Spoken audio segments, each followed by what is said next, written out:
अगर तुम एक नीट एस्पिरेंट हो और तुम्हारा बैकलॉग बन चुका है और तुम्हें नहीं पता कि उसे कैसे क्लियर करना है, तो तुमने बिल्कुल एक सही वीडियो पे क्लिक किया है। सो हेलो एवरीवन, वेलकम और वेलकम बैक टू मेरे YouTube channel PC book point mentorship. इस वीडियो में हम बात करेंगे कि अगर आपका किसी भी वजह से बैकलॉग बन चुका है, चाहे वो अभी ये वजह हो कि आपने पढ़ाई स्टार्ट ही नहीं करी थी, तो अभी आपको स्टार्ट करना है। बैचेस तो लेकिन बहुत पहले से स्टार्ट हो चुके हैं, तो आपका बैकलॉग बन चुका है। या फिर ये वजह हो सकती है कि आपकी तबीयत खराब हो गई, या फिर कुछ भी वजहें हो सकती हैं जिससे आपका बैकलॉग हो गया हो और आपको मैं कैसे करूँ। तो इस सभी बातों का सॉल्यूशन मैं इस वीडियो में आपको देने वाली हूँ। तो पूरा वीडियो देखना और without any further let's get started. तो अब इस जो भी आपकी बैकलॉग की जर्नी को हम कंप्लीट करने वाले हैं सिर्फ सिंपल 3 स्टेप्स में। वो 3 स्टेप्स क्या होने वाले हैं, ध्यान से समझिए। सबसे पहले बात करते हैं हम स्टेप 1 की। तो स्टेप 1 जो होगा वो रहेगा कि आपको अपने आप से प्रॉमिस करना है कि अब मैं मेरा जो भी बैकलॉग बना वो अब बन गया, बट इसके बाद मैं कोई भी बैकलॉग नहीं बनने दूंगा या बनने दूंगी, ठीक है।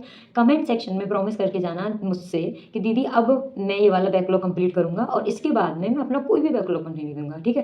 देखो, कमिटमेंट होना बहुत ज़रूरी है। तुम डॉक्टर बनने वाले हो, ठीक है, तो तुम्हारे अंदर एक वो होना चाहिए कि ठीक है, ये मैंने बोल दी तो मैं इसको करके रहूंगा, एक वो जुनून होना चाहिए। तो अभी वो जुनून सिर्फ और सिर्फ तुम्हें बैकलॉग के लिए लेके आना है कि बाहर जाना पड़े, चाहे मैं शादी में जाऊँ, चाहे मैं कहीं पे भी जाऊँ, मैं अपना लेक्चर कंप्लीट करूँगा, तब बाद में अपने दूसरे काम को प्रायोरिटी दूंगा।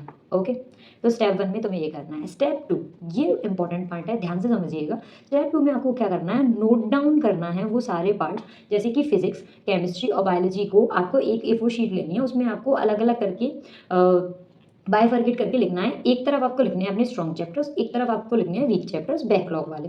पहले देख लो कि बैकलॉग आपका कितने चैप्टर्स का है। अगर आपका 4 चैप्टर का बैकलॉग है तो उसमें से देखो कि अगर तुम्हारे 3 जो हैं वो वीक हैं, तुम्हें नहीं आते बिल्कुल, लेकिन एक चैप्टर ऐसा होगा जो तुम्हारा स्ट्रॉन्ग है, जो तुमने लास्ट ईयर किया था अच्छे से, या फिर 11th-12th में बहुत अच्छे से किया था, तुम्हें कोई भी दिक्कत आती नहीं है, तो उसको तुमने एक साइड लिख लेना है, कोई दिक्कत नहीं आएगी।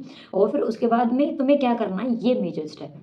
देखो, अगर वो चैप्टर अच्छे से नहीं आता और वो हाई वेटेज है, तो तुम्हें क्या करना है, उसको डिटेल से ही देखना है। लेकिन अगर कोई चैप्टर है जो तुम्हारा लो वेटेज है, बट वो तुम्हें अच्छे से भी नहीं आता है, ठीक है, तो तुम्हें क्या करना है, उसको वन शॉट से क्लियर करना है। फॉर एग्जाम्पल, एक चैप्टर है तुम्हारा इलेक्ट्रोस्टैटिक्स, दूसरा चैप्टर है तुम्हारा let's say KTG, kinetic theory. तो अब इलेक्ट्रोस्टैटिक्स में क्या है, तुम्हारे 3 क्वेश्चन आते हैं, ठीक है, तो इसको तुम रिस्क नहीं ले सकते, उसको तुम्हें हमें डिटेल से ही देखना है, चाहे कुछ भी हो जाए, ठीक है। अब अब एक चैप्टर है तुम्हारा केटीजी, जिसमें से एक क्वेश्चन आता भी है, नहीं भी आता है। इसमें ये करना क्यों इंपॉर्टेंट है दी, क्योंकि ये बेसिक चैप्टर है, इसको नहीं करोगे ना तो बाकी चैप्टर से जो कनेक्टिंग लिंक है ना, तुम्हें ये समझ में नहीं आएगा।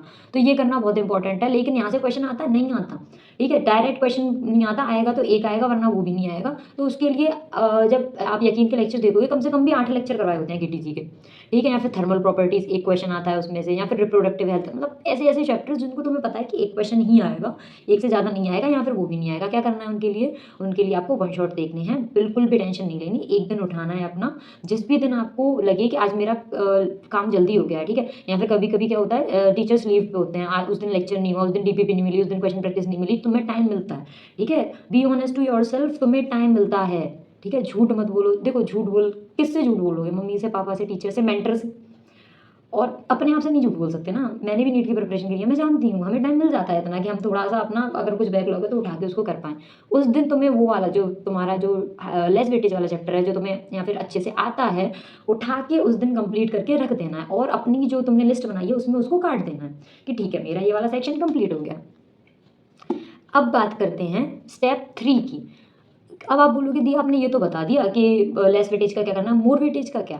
तो मोर वेटेज के लिए आपको क्या करना है, ध्यान से सुनिएगा। ये स्ट्रेटेजी है हमारी मेंटरशिप के, जो मेंटर्स हैं, जो अलग अलग मेडिकल कॉलेज में हैं, तो उनसे पहले हमारी मीटिंग होती है, हम सब डिस्कस करते हैं कि कैसे बच्चों का बैकलॉग क्लियर कराया जाए। तो फिर वहाँ से निकल के जो एक आता है ना, समरी आती है, वो मैं आपको बता रही हूँ सारे मेडिकल कॉलेज स्टूडेंट्स की, वो अपने जूनियर्स का बैकलॉग कैसे कंप्लीट करवाते हैं, वो स्ट्रेटेजी मैं आपको देने वाली हूँ। ट्रस्ट मी, बहुत बच्चों का बैकलॉग हमने क्लियर करवाया है, हो जाता है, बस एक कंसिस्टेंसी होना बहुत इंपॉर्टेंट है। वो हम मेंटरशिप में बिल्ड करवा लेते हैं। बस अगर आप मेंटरशिप के स्टूडेंट नहीं हो तो आपको खुद से बिल्ड करनी पड़ेगी, ठीक है। क्या रहता है दी, तो वो समझिएगा।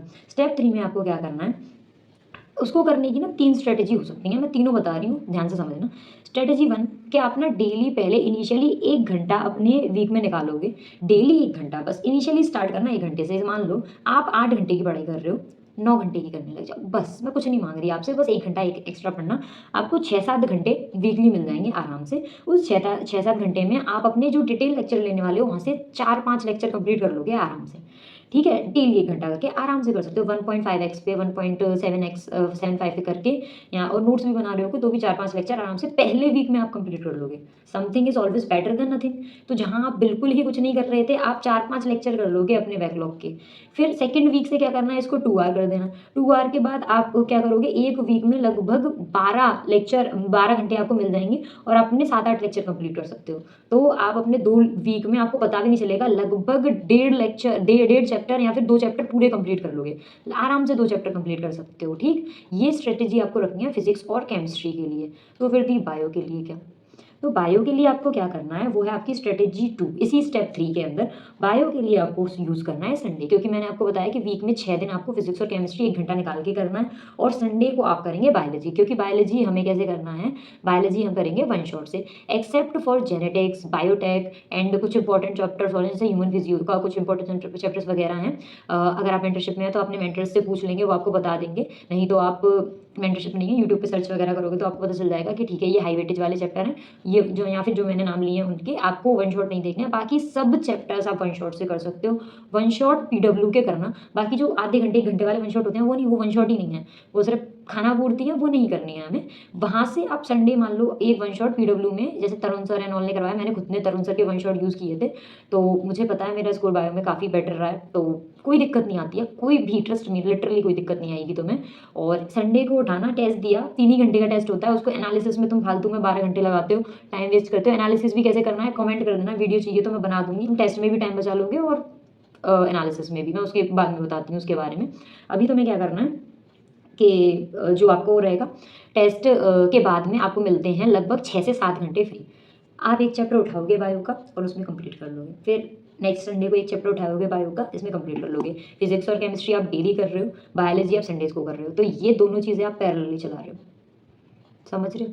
तो आप फिजिक्स, केमिस्ट्री, बायो तीनों के बैकलॉग ईज़िली इस वे में कंप्लीट कर सकते हो। एक लास्ट बोनस टिप है मेरी, वो ध्यान रखना कि ये चीज़ें डिफरेंशिएट ज़रूर कर लेना कि जो तुम्हें बहुत अच्छे से आता है और जो तुम्हें नहीं आता है, ठीक है? या फिर अगर तुम्हें ये भी नहीं आ रहा कि मेरा सब कुछ वीक है, तो ऐसे डिफरेंशिएट कर लेना जो हाई वेटेज है और जो लो वेटेज है, ठीक है? ऐसे करके जहाँ पे भी मैंने आपको स्ट्रेटेजी स्टेप 2 में बताया था कि कौन से के वन शॉट देखने हैं, कौन सा डिटेल से करना है। देखो, हार्ड वर्क हमेशा काम आता है, हार्ड वर्क कभी भी बीट नहीं कर सकता, कोई भी चीज़ नहीं बीट कर सकती हार्ड वर्क को, but that is also called something that is smart work, जो तुम्हें करना पड़ेगा। और हर एक टॉपर, हर एक सिलेक्टेड बच्चा, हर एक स्टूडेंट कर रहा होता है, और आप उससे पूछोगे कि तुमने ये चीज़ें कैसे करी थी, उसका एक अलग तरीका होता है करने का। तो ये सारी चीज़ें फॉलो करना, तुम्हें दिक्कत नहीं आएगी। अगर आप मेंटरशिप में हैं तो आप अपने मेंटर को आपके मेंटर करवा ही रहे होंगे ये चीज़, अगर आप नहीं हैं तो ये स्टेप्स फॉलो कर लेना। और कोई दिक्कत आए तो कमेंट में पूछ लेना। बाकी ऐसी वीडियोस इस चैनल पे आती रहेंगी, उसके लिए चैनल को सब्सक्राइब कर लेना। Bye bye, have a good day.